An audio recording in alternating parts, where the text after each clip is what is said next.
Today's trail leads us along the banks of the beautiful Notley River. The river has long run the same course, but the surroundings have evolved. Join us as we explore the past, present, and future of Meeks Park.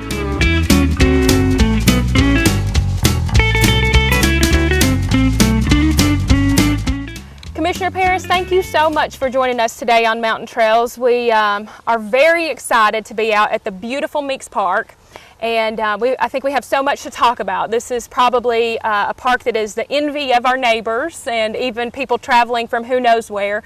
So we just want to spend some time talking about the park and some of the new features that are available. We're sitting right here in front of the Grist mill that's been put up recently. So, but let's start back toward the beginning. So were you commissioner when the property here at Meeks Park was purchased? No. Okay. I was chairman of the Union County Recreation Board. Okay.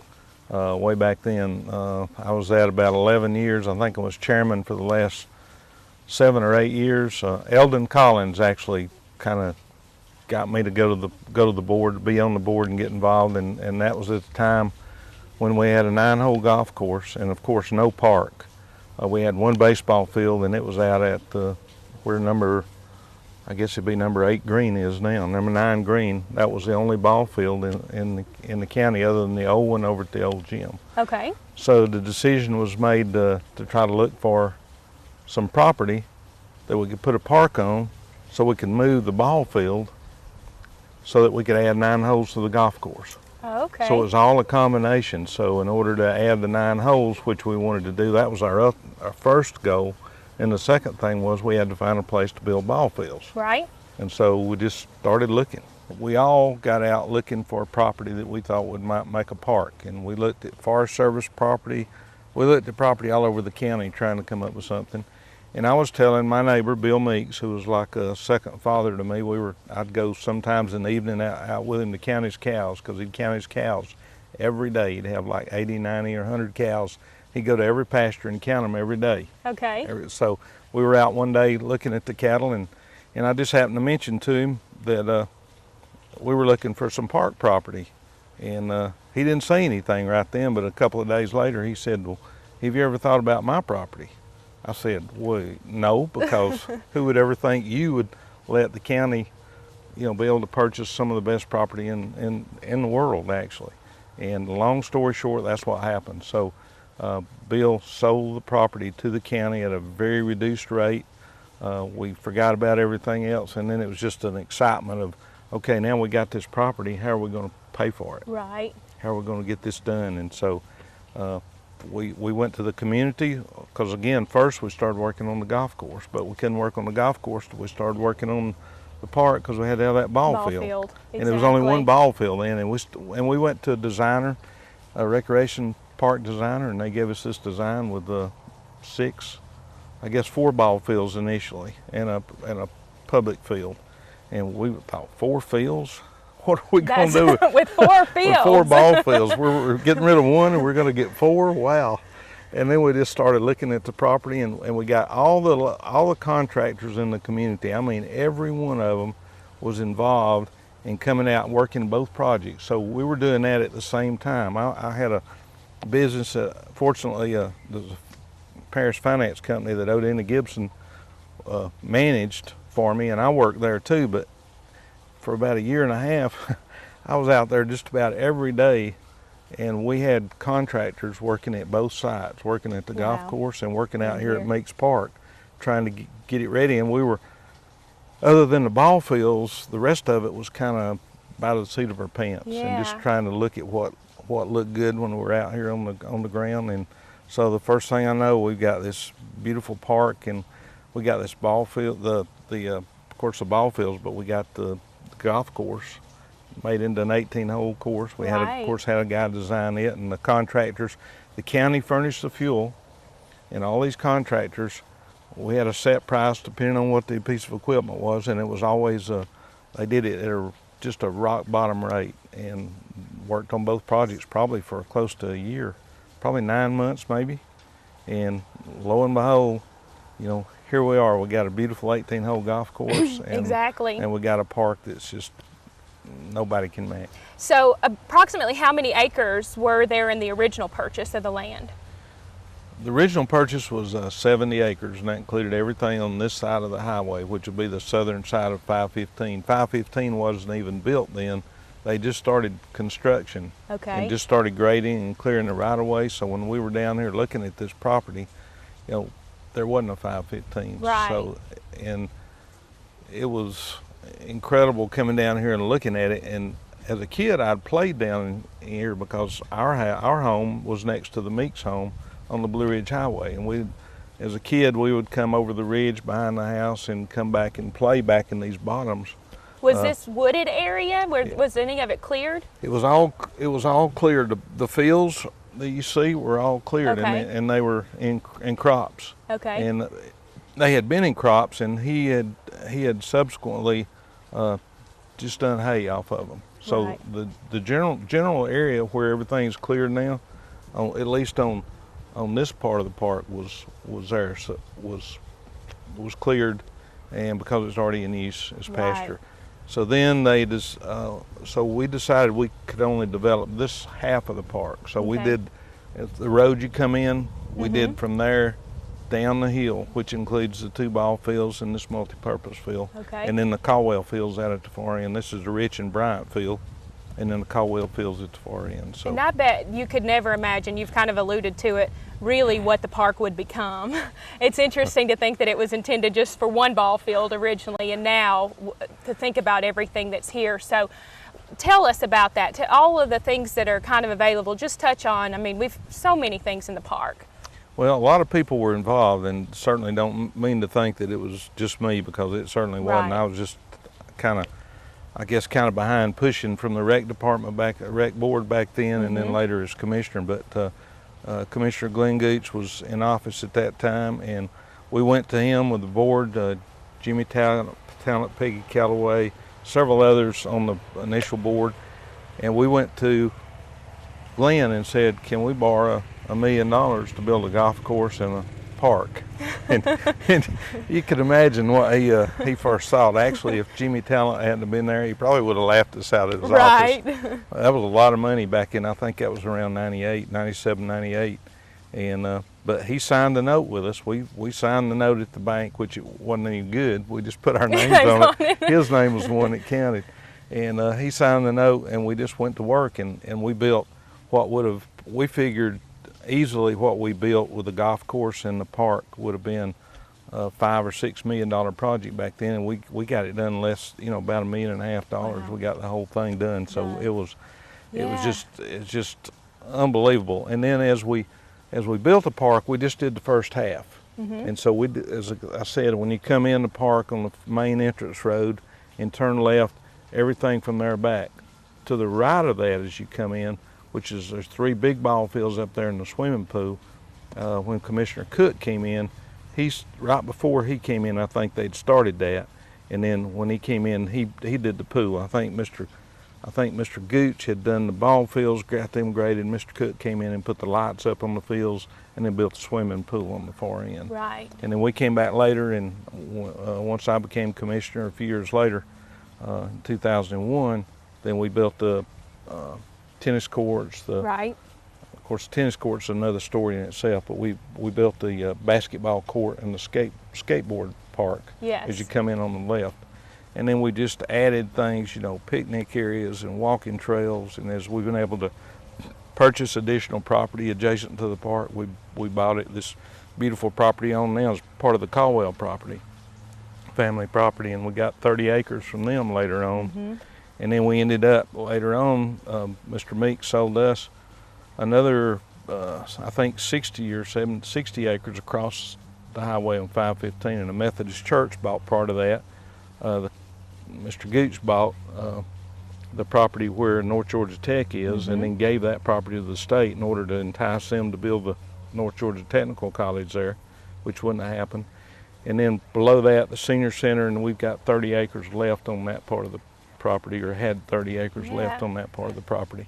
And then in the meantime, I bought another 15 acres that joins that on that side. So we're constantly if there's property adjacent to us, I tell people Build all it. I want is what we own and what's next to What's us. next to it? Because That's exactly you right. can never have too much property for a park, and Well, and you're it's, right. you know, and what we've been able to do here is just And to come out on a weekend, of course, you know, you'll see birthday parties happening in the pavilions, and people, some of the kids playing soccer out here on the main field, and the kids using the skateboard park, as you mentioned, and the pool. I mean, there's so much. It's a beautiful area, and the more it grows, I think the more that people come out and enjoy it.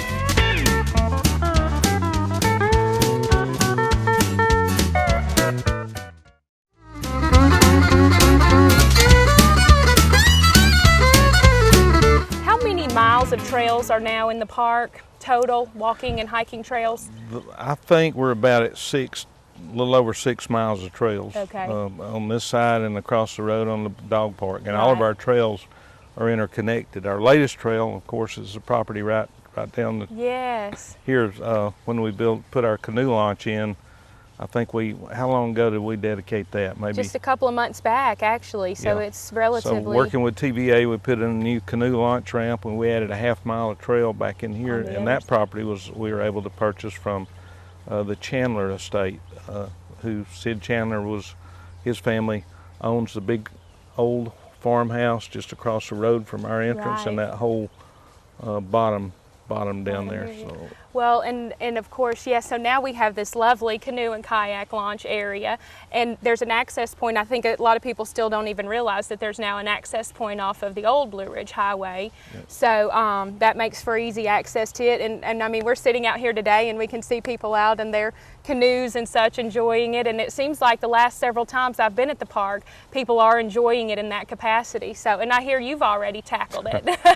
yeah, I've tackled it 3 times already, so I'm feel like a seasoned veteran. That's right, and it's a little down bit here of a workout, depending on how far you decide to go. So Yeah, I take the short trips, so Cindy, I don't take the, the long longer trips. trips. That's But I'm right. telling you, when you get in a kayak or a canoe from right out here and go down this first mile, it is one of the most beautiful scenic is.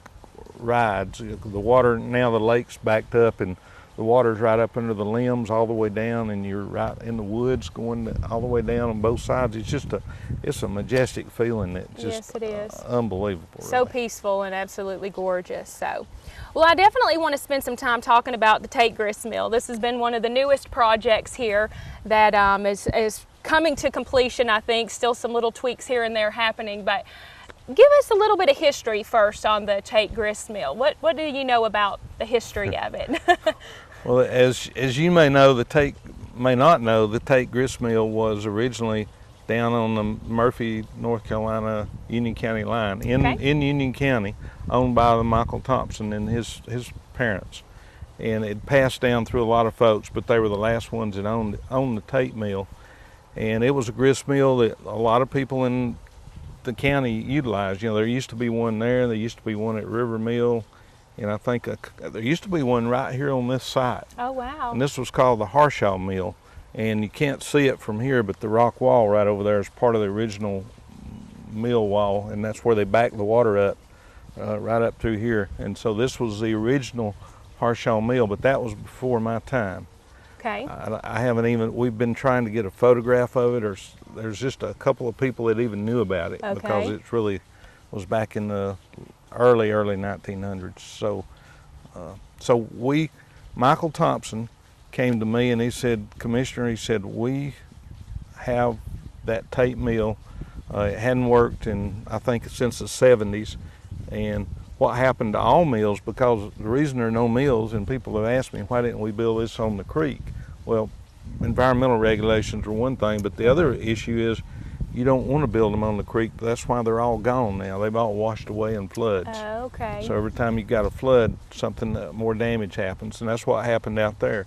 The flood came in and broke the wheel.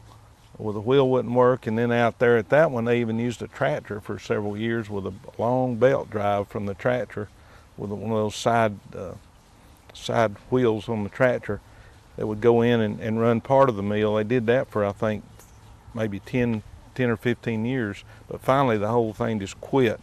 I guess the demand for it went away too.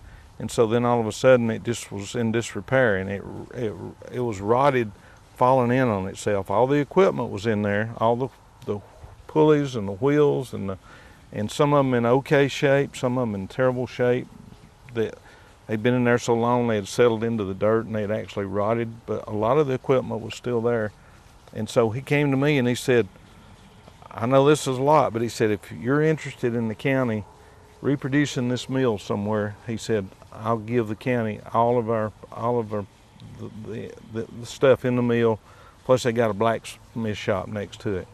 And I said, Michael, I don't know what or how, but I said, if there's a way to do it, we're going to figure it out and we'll try to do it. And so it was really in disrepair, terrible disrepair. So all of a sudden, I got Ricky Davenport, Junior Bridges, and again, I hate to start calling names because I'll leave somebody out, and I already have, but several volunteered and went down there and took all that equipment out and put it in a storage trailer. Ricky Davenport let us use down at Rick's Rental. Stayed there for about 4 years in those trailers. And we never had really the site or the money to work on it. And all of a sudden, early this year, we said, you know what? We think maybe now's the time. We had a little bit of SPLOST money. We'd been over here and just been able to buy this remaining property, which didn't include just this, but it gave us access. We had to have access to the Blue Ridge Highway to ever think about using this because all we got's a walking bridge right here.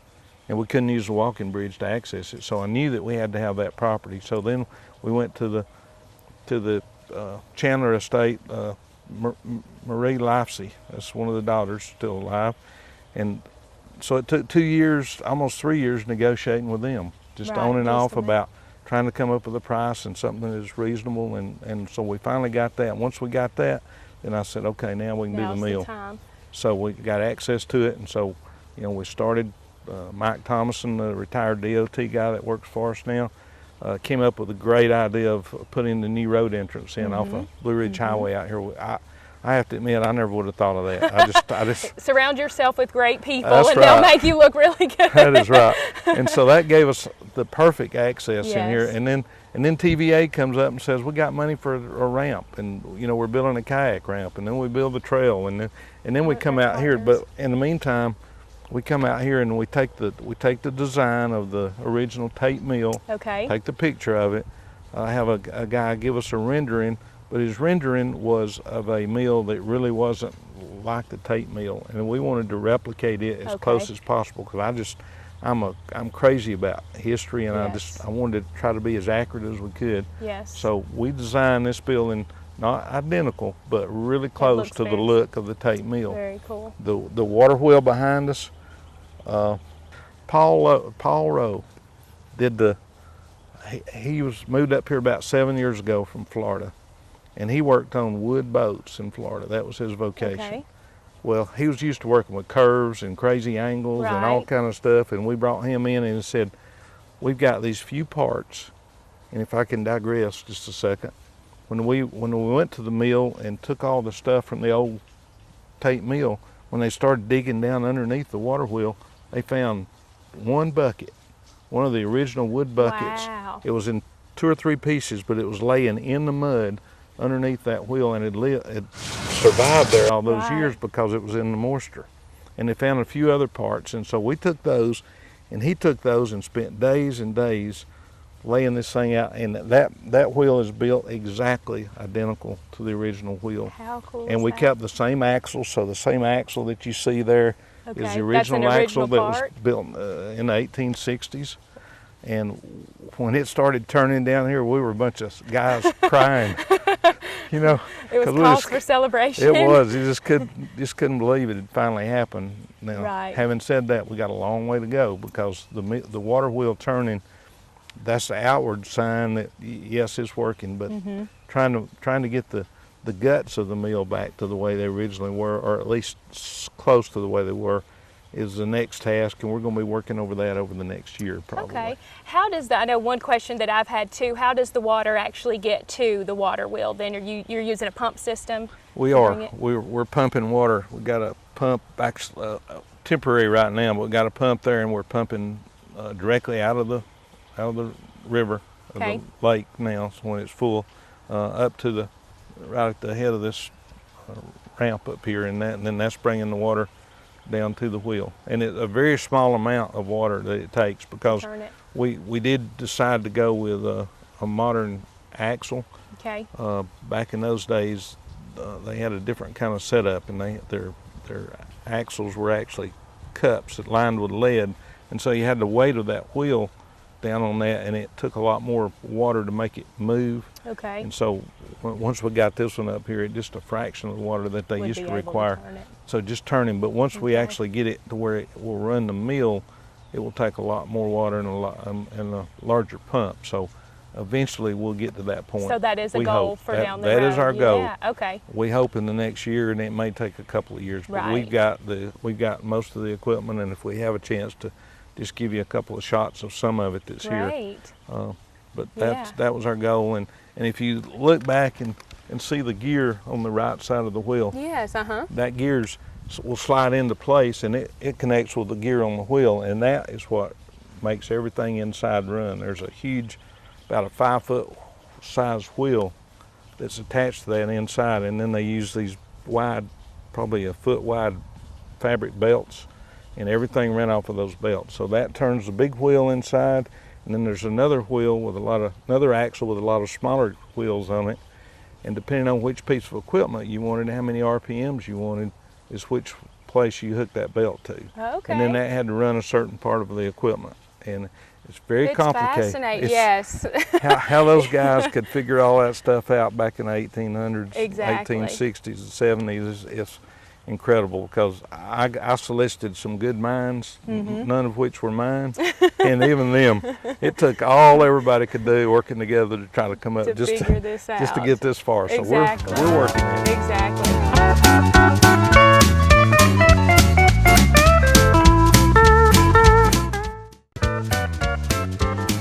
Well, one of the questions that we'd probably have is, are there anything in the near future forthcoming that we can look forward to for this park?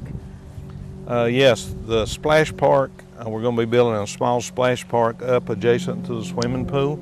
It'll be for mothers and their kids from, probably a tot to maybe 7 or 8 years old. Okay. It'll have a lot of little sprinkler features that the kids can walk around, and fountains and buckets that dump, and there'll be a little area where the mothers can put about 6 or 8 lawn chairs and actually sit in about 6 inches of water while their kids are up running around.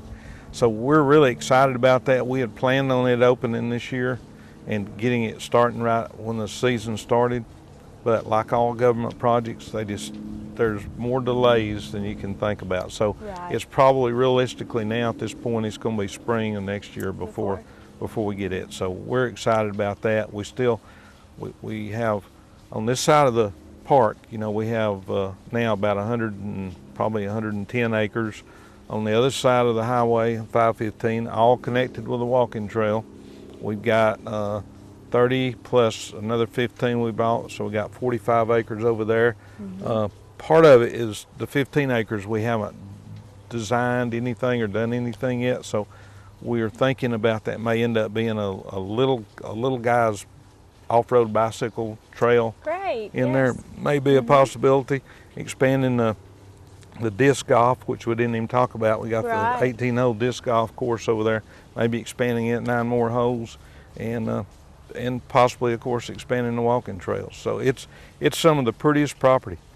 It doesn't have a lake on it and a river by it, but it's got little branches through it, and it really lays well, and we're excited about the future of that property. Absolutely. And again, we talk about that other side, but I don't think we've said it. That's the dog park side. Absolutely. So, which is huge for people. They have an area to come and have their animals on their leashes and utilize that there. So.